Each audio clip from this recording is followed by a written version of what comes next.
Okay, Assalamualaikum warahmatullahi taala wabarakatuh dan selamat pagi. Okey. Alhamdulillah hari ini kita jumpa lagi, hari Jumaat yang mulia ni. So apa? Elok-elok kalau hari Jumaat ni baca surah Kahfi. So sahabat-sahabat dah baca surah Kahfi ke? So kalau dah baca alhamdulillah. So pagi ni dah makan ke? Sarapan apa? Alhamdulillah Asia pagi ni sarapan cukuduk pisang aja. Kejap lagi kan kita ambil makanan berat sikit lagi. Okey. So tadi Aisyah ada post sedikit lah. So tajuk hari ni kita nak sembang pasal dana kecemasan. Dana kecemasan dana kecemasan. Okay. Mungkin ada yang pertama kali dengar, ada yang dah biasa dengar lah.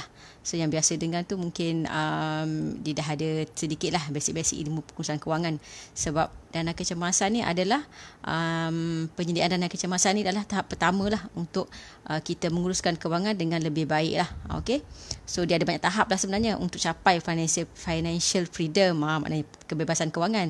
Tapi tahap pertama adalah kita memang untuk pengurusan kewangan peribadi ni, tahap pertama adalah kita kena ada dana kecemasan.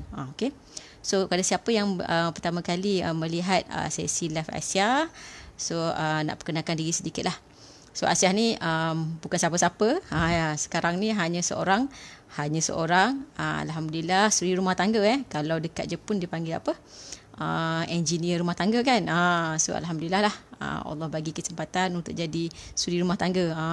Ramai lagi yang tak berkesempatan nak jadi suri rumah tangga kan. So alhamdulillah.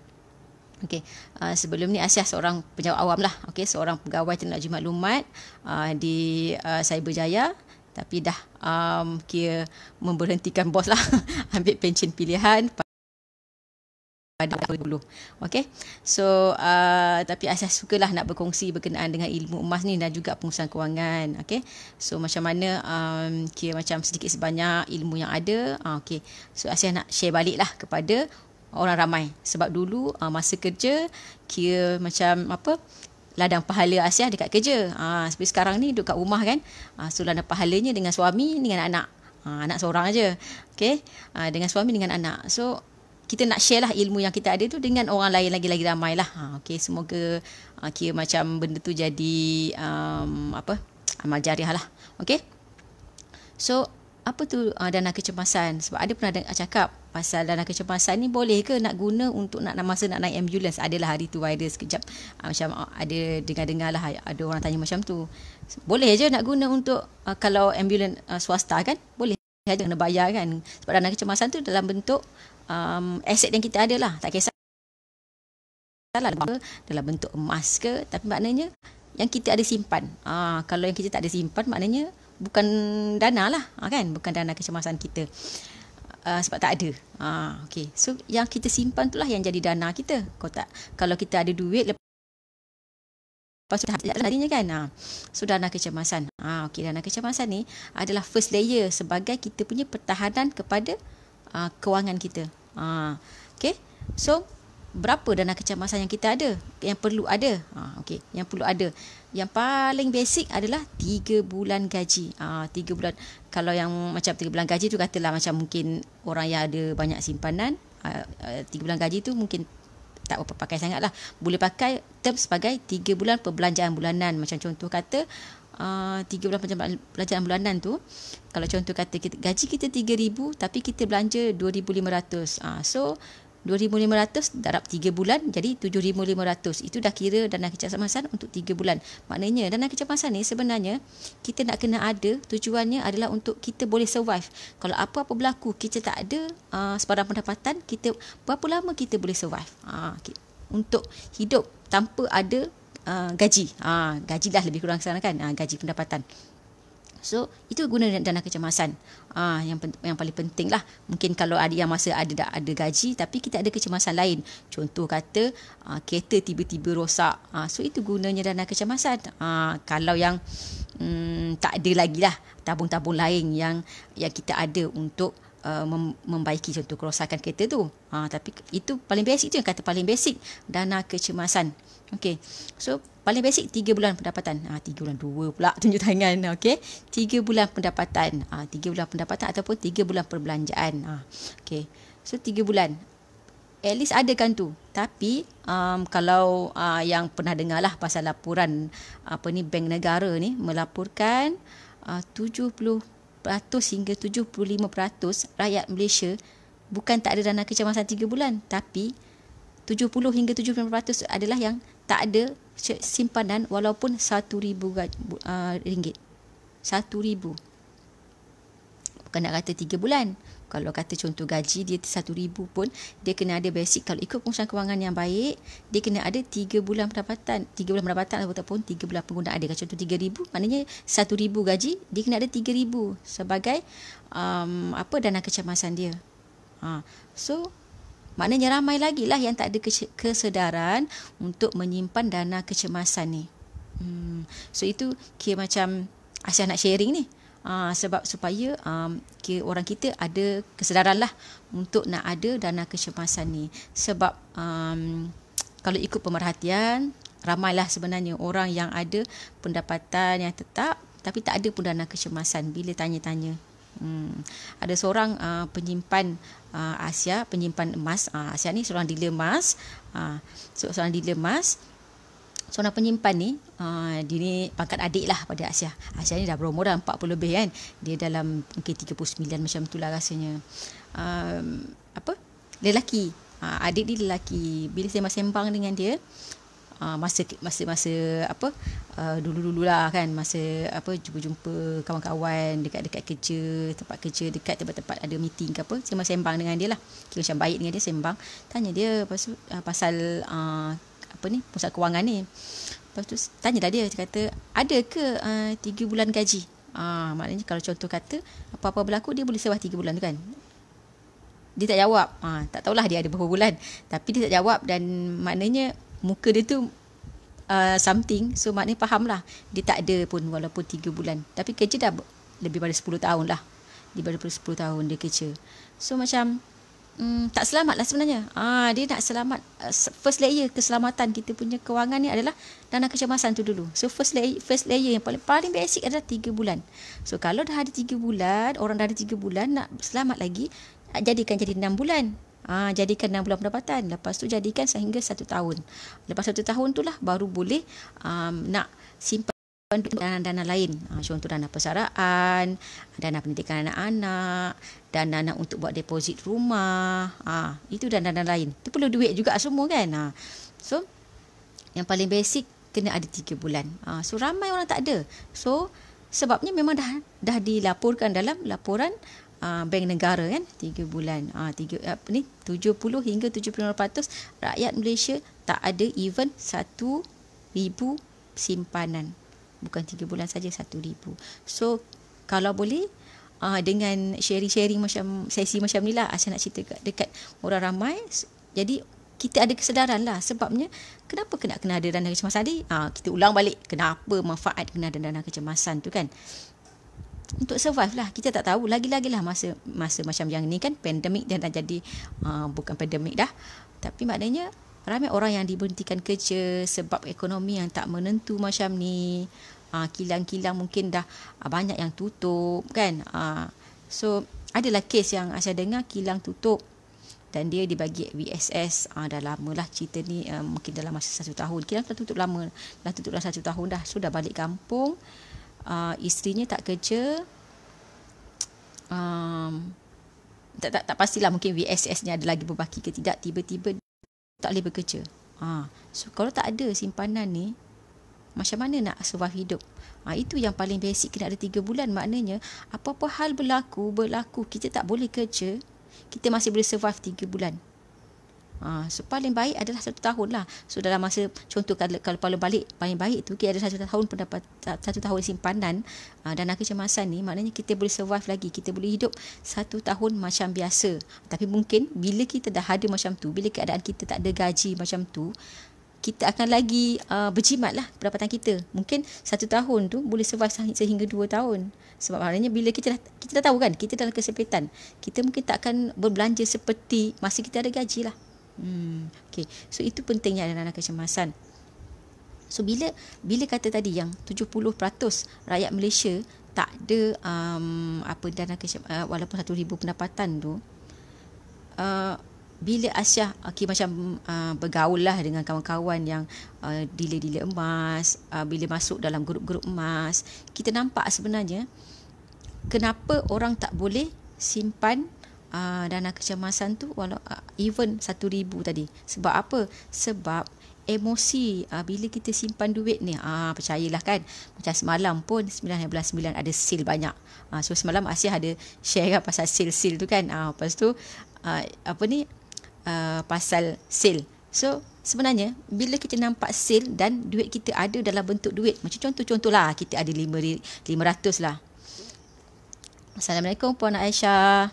So saya buat sharing pagi ni Puan. Okey. So, pasal dana kecemasan Puan. Okey. So macam contoh kata tadi, semalam kita ada 500 dalam akaun. Kita tengoklah ada banyak sale. Sebenarnya kita tak ada nak membeli pun. Maknanya dalam senarai kita yang kita rancang daripada awal bulan, tak ada pun kita nak beli barang-barang. Maknanya kita ada dah, kita dah beli dah barang-barang kita. Sebab ini dah 10 hari bulan kan, dah pertengahan bulan kan, 10 hari bulan, 9 hari bulan. So sebenarnya dah kita punya list untuk membeli tu, mungkin kita biasa beli 20 hari bulan kan. So mungkin kita tak adalah dalam list dah barang kita nak beli. Tapi emosi kita bila kita tengok sale, contoh kata sale 30%, 40%. Bila kita tengok tu, emosi kita rasa macam, ni penting lah, ini perlu beli ni, ini perlu beli. Contohlah kan, so kata contoh, kata baju lah. Dah lama tak beli baju ni. Sale ni, bagus ni beli baju. Sebenarnya baju ada banyak aje. Apatah lagi perempuan kan. Kalau 4 kompartmen almari tu, 3 je perempuan punya, isteri punya, 1 je yang suami kan. So pada tu pun kata tak ada baju. So emosi kita nak beli sebabnya sale ni, kena beli ni, kalau tak beli rugi sebab ada sale. Sebab apa? Sebab kita ingat duit kita ada dalam bank tadi. Duit kita ada dalam bank 500 tadi. Padahal sepatutnya yang 500 yang kita tak guna tu, kita simpanlah sebagai dana kecemasan tadi. Sebab kita yang tak ada lagi ni kan, yang tak ada lagi 3 bulan gaji ni, tapi patutnya simpan. Tapi sebab kita nampak ada sale, emosi tu, permainan emosi tu kan, permainan emosi. Bila kita nampak ada sale, terus kita nak beli. Sebab kita nampak ada duit. Tapi ramai testimoni yang simpan emas, macam untuk macam ni kan, Bulba macam ni, ataupun Dina yang bulat macam ni. So emosi dia tak ingat, dia nampak gram dia, macam contoh yang ni 10 gram. So dia tak nampak duit, dia tak nampak RM tadi. Kalau yang 10 gram ni harga dia dalam 2,700 macam tu kan, 2,600 macam tu.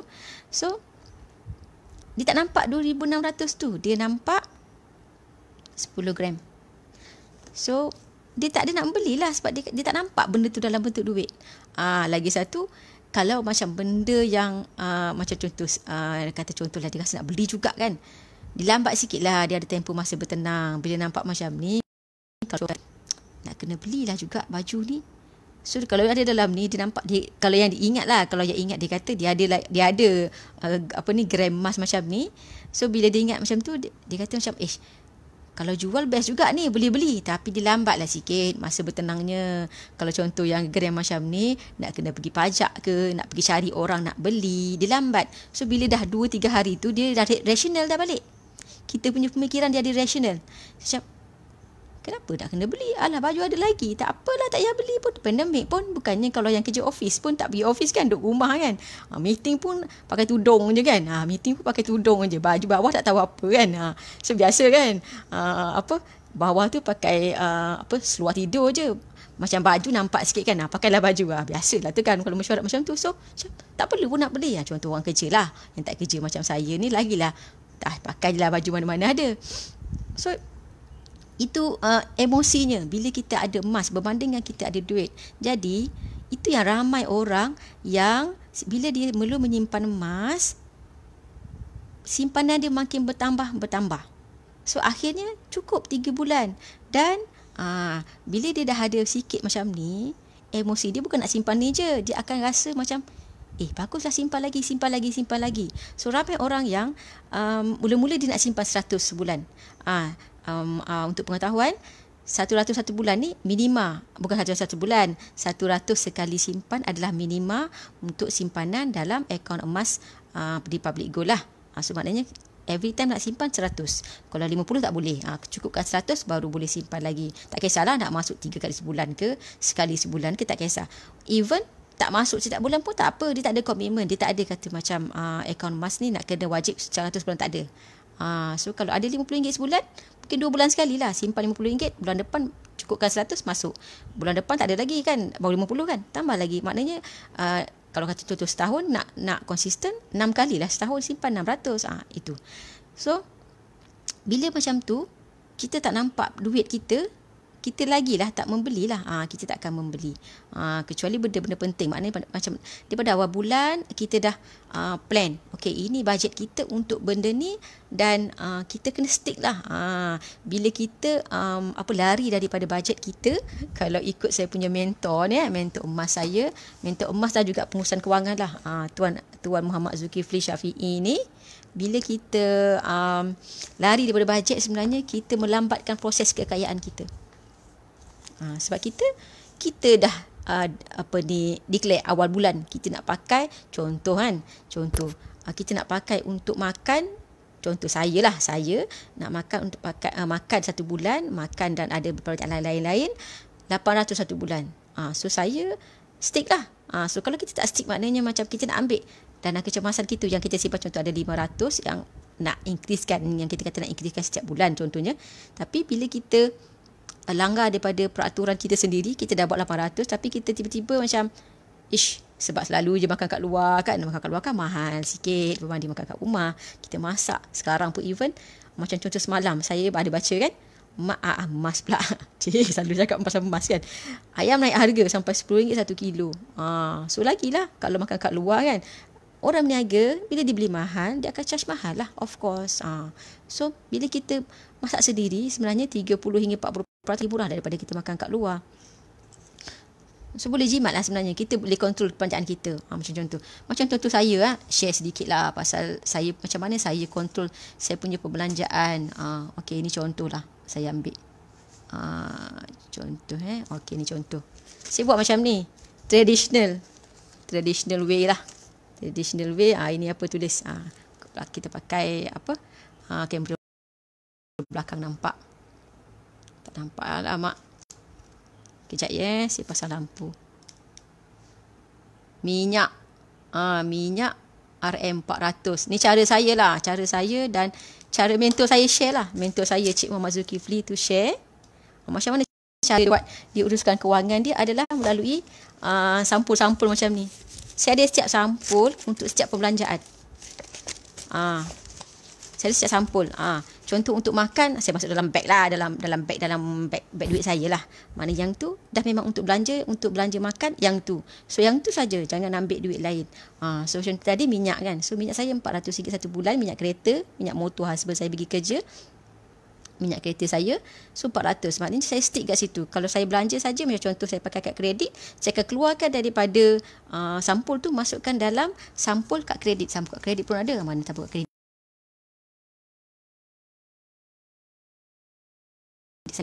Saya ni. So memang sebenarnya macam ni lagi efektif. Sebab kalau kita masukkan dalam akaun, kita bajet, kita campur semua dalam akaun, so nanti bercampur cacah marbah. Bila saya masukkan dalam sampul macam ni lagi efektif dan saya boleh kontrol sebenarnya. So mungkin kalau siapa nak tiru bolehlah macam tu kan. Tapi memang mentor saya buat dan saya pun buat dan saya rasa keberkesanan dia. Boleh cubalah kan. Boleh cubalah kalau siapa yang rasa macam nak improve dia punya pengurusan kewangan. So alhamdulillah lah dari segi tu. Cuma je kita kena pandai lah. Mungkin ada sedikit lah, ada satu sampul yang untuk lain-lain, mungkin 100 sebulan ke. Kalau ada sedikit macam kalau saya dulu pengurusan projek dalam masa kerja. So kalau ada deviation daripada kita punya perancangan kan, pelanggaran sikit, so mungkin kita boleh pakai yang situlah. Mungkin ada kecemasan. Macam contoh semalam, saya ada satu rumah sewa sampai saya semalam bocor paip air kat luar dekat meter. So ada bocor air dekat meter kat situ. So macam tu jadi kecemasan lah. So saya kena ambil sedikit dana saya yang lain untuk nak baiki kan. Kesianlah dia kalau kita tak baiki, sebab itu kerosakan di luar rumah lah, bukan salah dia lah jadi kan benda tu rosak. So saya kena baiki lah. So saya dah macam apa, minta tolong orang untuk baiki hari ni, dan saya kena bayar. Maknanya benda tu kena guna duit yang lain lah. Sebab itu yang macam yang tu dikira sebagai kecemasan. Tapi bila kita pakai, kita kena cukupkan balik. Contoh kata, saya punya dana kecemasan saya 3,000. So semalam saya dah ambil 100, dah jadi 2,900. So saya kena top up lah balik. Duit saya yang bulan depan punya perbelanjaan, mana-mana ambil, saya kena adjust balik, masukkan balik, cukupkan balik saya punya dana kecemasan yang 3,000 tu. Kalau saya ambil dana kecemasan lah. Tapi saya ada satu sampul untuk maintenance rumah. So saya pakai yang itu. So kena ada sejak sampul sebenarnya. Bila kita buat kira macam improve lah kita punya sampul-sampul cuma macam sampul. Orang kata sampul raya ke apa, bukan. Saya pakai je apa, ini sampul surat BSN saya punya, loan husband saya punya loan rumah, kita pakai guna semula. Tak payah nak beli sampul lain pun. So yang ni macam ini kan elok. Kalau sampul yang biasa-biasa tu kan lembut. So yang ni elok. Ni minyak kereta saya. So ada berapa ratus lagi dalam ni yang untuk saya guna untuk sebagai minyak. Walaupun saya pakai kad kredit, tapi duit ni saya masukkan dalam sampul kad kredit lah. Nanti dah ujung bulan kad kredit saya bayar full. So sebenarnya kad kredit penting juga. Especially kalau orang yang nak ambil loan rumah ke apa ke kan, yang tak pernah ambil lagi. Macam orang-orang muda yang nak ambil loan rumah ataupun loan dengan bank. Tapi make sure lah ya, loan tu loan yang baik. Kalau pribadi yang nak buat macam contoh kata nak beli handphone ke apa tu, kalau saya tak sarankan lah. Okay. Maknanya bila kita ada kad kredit, kita ada, walaupun kita tak pernah ambil loan, bila kita ada kad kredit, kita ada data. Maknanya data dengan bank, data dengan si Kris ke saya lupa, Kris ke Sitos macam tu kan. So kita ada data dalam report tu nanti. Jadi bila kita apply loan, dia akan tengok kita punya ni, dia nampak, bank akan nampak, oh dia ni orang yang jenis yang membayar bagus. Maknanya bukanlah kad kredit kita bayar minimum, tak.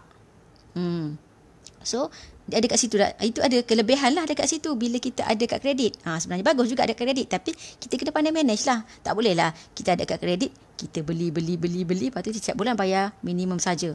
Kad kredit dia punya interest dia tinggi, 18% dah satu bulan, mahal kan. Sebab saya tak ingat sangat, sebab saya jenis orang yang akan bayar full setiap bulan, insya-Allah. Sebab tadi saya dah manage saya punya duit tu setiap bulan. Berapa saya punya kad kredit, berapa saya punya contoh minyak saya, memang saya pakai beli minyak memang pakai kad kredit lah.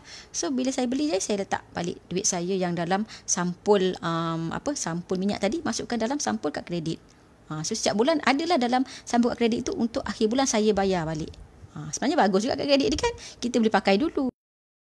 Duit tu nanti kita bayar last, dan kita dapat pun cashback kan, apa nama dia, terms setiap bulan dapat berapa, contoh RM2, RM3. Jadi tak apalah kan, daripada kita tak dapat apa-apa. Okey. So bila balik-balik pasal nak cerita dana kecemasan tu kan, tadi tips banyak pengurusan kewangan, saya punya cara lah, dan saya belajar daripada mentor saya cara nak menguruskan kewangan. So boleh baca buku dia pasal ini, Zero Hutang ni yang versi lama. Saya misplace pula buku yang satu lagi, saya tak ingat saya tak kat mana, pasal yang satu lagi punya yang versi barulah, untuk hutang ni jugalah, pengurusan hutang ni yang daripada Cik Ahmad Zulkifli juga. So tuan-puan boleh bacalah. Sebenarnya bila kita baca pasal apa-apa ilmu pun, kalau kita baca buku, kita dah memendekkan masa kejayaan kita, sebab kita belajar daripada orang yang menulis tu. Sebab dia tulis tu melalui pengalaman dia. So kita dah memendekkan masa, kita tak buat kesilapan macam yang dia buat bila kita baca buku. So itu pentingnya kita baca, kita membaca lah. Okay. So, saya tak adalah rajin membaca sangat, tapi saya cuba merajinkan diri saya untuk baca buku kewangan, pasal self-help kan, untuk meningkatkan saya punya nilai diri lah, insya-Allah. So macam saya cakap tadi, dana kecemasan ni at least 3 bulan tu sehingga 1 tahun tu memang perlu ada. Dan masa orang yang nak simpan dana kecemasan ni, bila dia buat dalam bentuk emas, lagi cepat dia nak capai sehingga 1 tahun tu. Tapi sebenarnya kalau ikut yang terbaik lah, yang terbaik 3 bulan tu 3 bulan tu tuan-puan kena simpan dalam bentuk wang lah. Tapi kalau yang dah kerja bertahun-tahun, dah 10 tahun kerja, 3 bulan pendapatan pun tak bentuk wang, daripada tak ada langsung, simpanlah dalam emas. Sebab kalau ada 1,000 je terus nampak dah telefon ni macam tak elok aja kan. Contoh macam tu kan. Dan gitu dialog pada dalam diri sendiri tu. Dialog dalam diri sendiri. Telefon ni macam hang je, lembab je, contoh kan. So macam nak tukar je sebab nampak tadi dalam bank ada 1,000. Kita nampak. Tapi bila kita nampak ni, kita 1,000, ini 2,700 lebih kurang, 10 gram. Nak tengok kalau yang tak pernah tengok. Alamak, kejap. Buka lampu. Okey, ni 2,700 lah, 10 gram emas ni 10 gram. Ni emas tulen 999. So, kalau yang ini tuan pun ada 2,000 lebih, dekat 2,600, 2,700. Tuan pun tak nampak dalam bentuk RM. So, tak adalah nak pergi jual ni, nak beli telefon, tak. Emosi kita dah lain, emosi kita dengan emas lain. Kan, contoh ini gold bar. Kalau tuan-puan yang ada tuan-tuan yang tuan-tuan pula, puan-puan yang ada contoh gelang ke rantai ke kan, contoh kan, gelang contoh gelang ada rantai ke, takkan kita nak kalau contoh kita pergi jalan-jalan dekat pasar raya, tengoklah satu handbag, padahal handbag kita kat rumah dah ada, yang kita pakai sekarang pun duduk lagi ke pasal jalan tu kan. Tapi cantik lah beg ni. Tapi masa kalau ada duit, kita akan cepat je nak pergi beli tu, sebab kita rasa sale, ada sale, contoh 10%, 20%, kan, kita nampak sale ni, harga dia ni contohlah dia 50% lah contoh, harga 300 ni dapat 1,5 je, rugi kau tak beli ni. Dah tak payah pun kan. Tapi sebab kita rasa kita ada 100,5 tu, cepat aja. Kalau tak ada dalam wallet pun pergi cocok dekat ATM. Cocok dekat ATM. Yang dalam tabung haji pun satu hal juga. Kalau kita dah link dengan kita punya Maybank ke, kan. Yang saya ada, saya ingat Maybank dah kot. Saya tak tahu bank lain yang boleh link. Saya link dengan Maybank. So kalau kita link, lagi dah cepat duit tabung haji. Walaupun kita kata duit tabung haji tu kita nak simpan untuk contoh nak pergi haji. Tapi tak cukup-cukup pun 10,000. Contoh kan. Ada ramai orang macam tu lah. Yang saya dengar. Saya pun ada juga masalah tu. Jadi sebab itulah juga saya cari ilmu macam mana saya nak atasi masalah yang saya ni guna duit yang sebenarnya saya simpan untuk dana kecemasan dan dana-dana lain lah. Saya alhamdulillah lah, dana kecemasan saya dah cukup lah 1 tahun pendapatan. So saya dah beralih kepada fasa yang seterusnya. Saya nak perlu ada dana persaraan, dana untuk pendidikan anak saya. So anak saya nak buat rumah kat kampung nanti, insyaAllah kan, sebab dah tak kerja kat sini kan. So cuma tunggu husband lah. Kalau husband boleh balik kerja kat Kelantan, nak buat rumah kat Kelantan lah. Tanah dah ada, rumah je tak ada. So nak buat rumah tu, kan. So saya ada dah step-step lain yang saya simpan emas ni untuk guna untuk step-step tersebut. So itu yang penting sekali lah, dana kecemasan.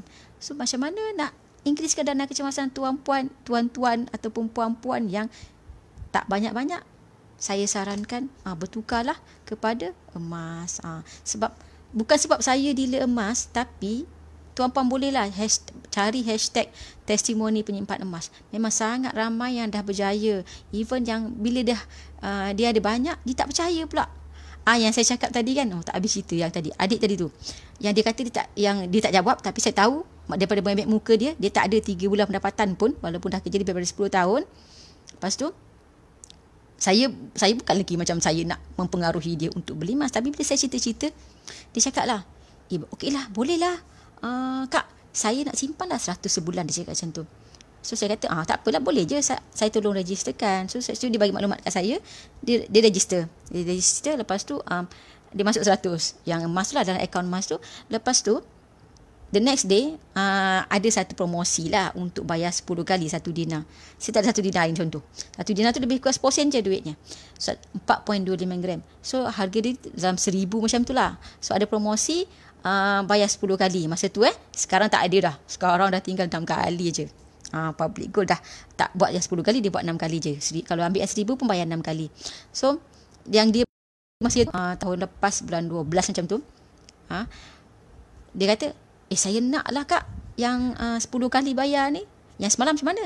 Yang semalam tu tak apa dah, kata dalam tu lah dah tukar dah jadi 0.3 gram yang 100 tu, tak ada masalah pun yang tu, tak hilang pun. Okay, nanti next month saya tak nak masuk dah yang tu. Tak apa, tak ada komitmen pun yang tu kata. Dia nak ambil yang bayar 10 kali ni. Bayar 10 kali, sepatutnya bulan 9 kan, dia baru habis lah. Bayar bulan ni habis lah 10 kali. Sebab bulan 12 dia ambil. Tapi, bulan 7 hari tu, kak, macam mana saya nak ambil saya punya emas ni? Kenapa? Dah habis bayar ke? Dah, dia kata. Lepas tu, saya kata, dah. Saya bayar lebih-lebih. Lepas tu kak, saya dah, sebab dia dah tahu cara.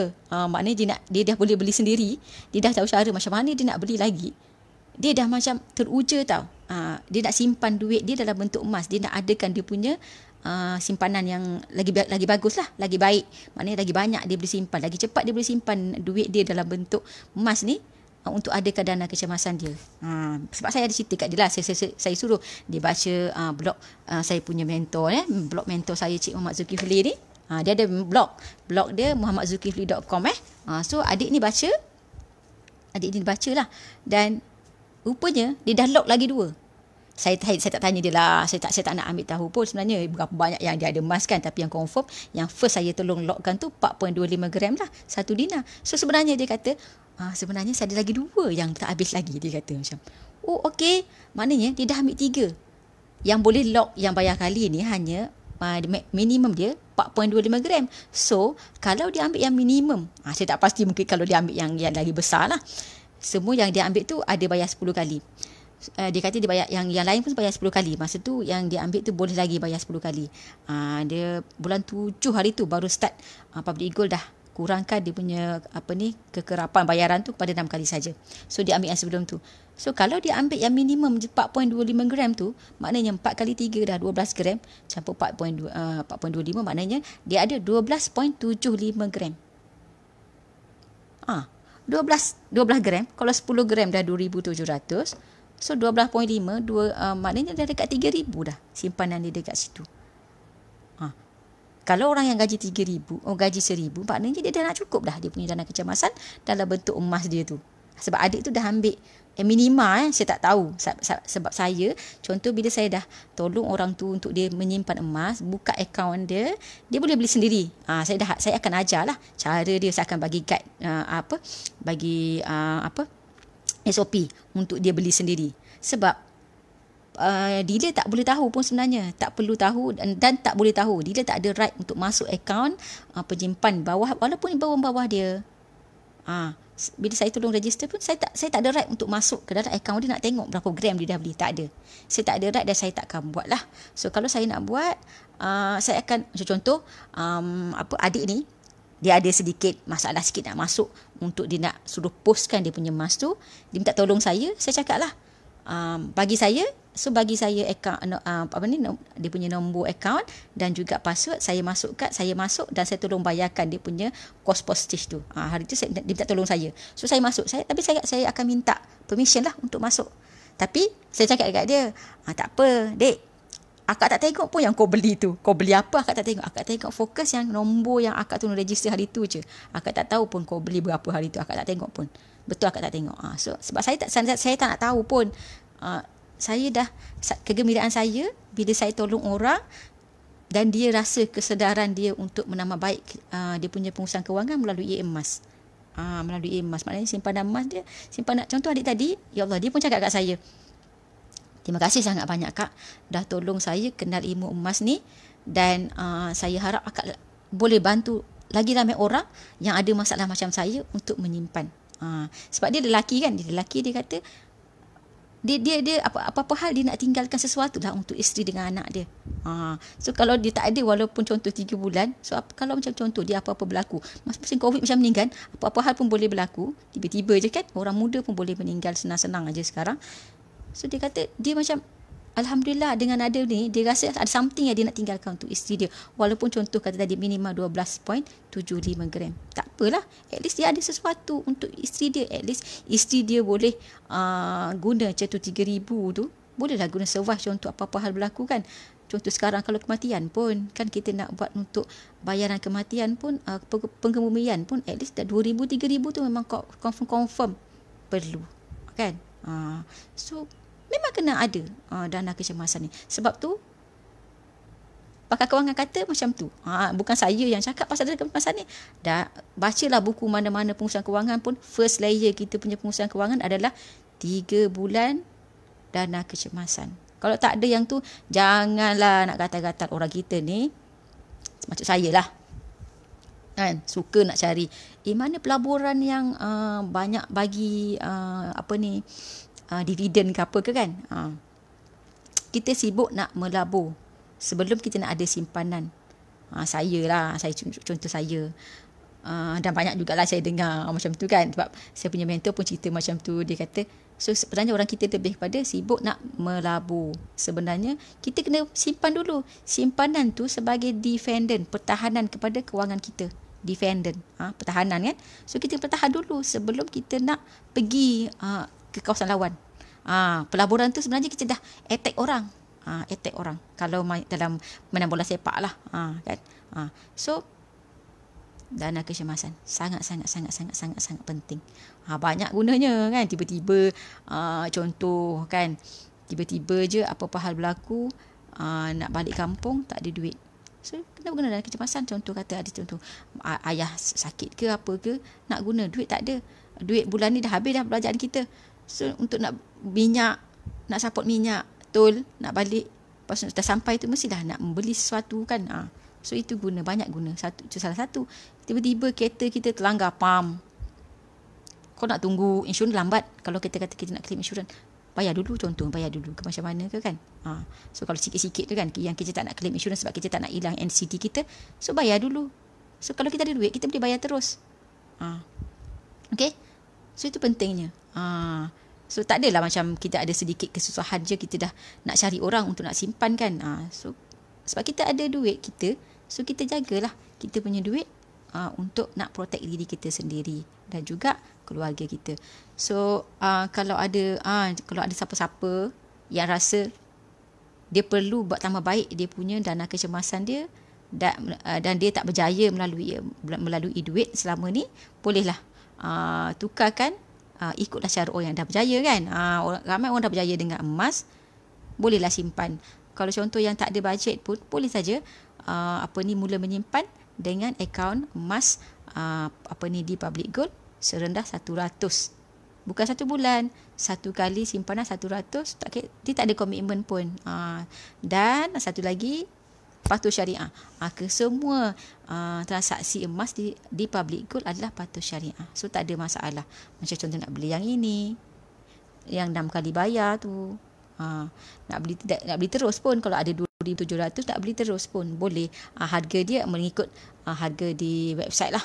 So, harga terus semua boleh tengok kat situ. Cuma kena tambah gold premium. Kalau bahasa mudahnya adalah kos upah kan. Kalau contoh yang ini RM10 je tambah. 10 gram RM10. So, tambah RM10 daripada harga yang dalam tu sudah boleh dapat. Kalau ada bajet lebih lah. Kalau ada bajet lebih, simpan je 100 satu bulan. Ada duit nak tambah 100, tambah. So, dah ada contoh, dia macam bank jugalah. Macam bank, kena ada sedikit yang tinggal dalam akaun untuk aktifkan dan boleh, contoh kalau nak keluarkan yang 10 gram ni, ada at least minimal 11 gram dalam tu baru boleh keluarkan 10. Dia boleh keluarkan semua, tapi bila keluarkan semua tu dikira sebagai tutup akaun. So, kalau nak masuk balik, kena charge RM50 lah sebagai yuran pengaktifan. So, baik simpan dalam tu kan. Kalau dalam titik rugi RM50, sayang kot RM50 dah dapat 0.015 dah. 0.15. Sebab 100 dapat 0.3 kan. Dapat 0.15. Sayang RM50 kan. RM50 kalau ayam boleh dapat 2 ekor dah kalau beli untuk makan kat rumah kan. Okay. So, InsyaAllah saya akan berkongsi lagi nanti next pasal apa-apa perkara lain berkenaan dengan pengurusan kewangan dan juga emas. Tak boleh lari. Memang emas ni sebenarnya kita nak tambah baik pengurusan kewangan kita. Okey. So, Assalamualaikum dan selamat pagi. Selamat hari Jumaat. Esok hujung minggu. Okey, Assalamualaikum.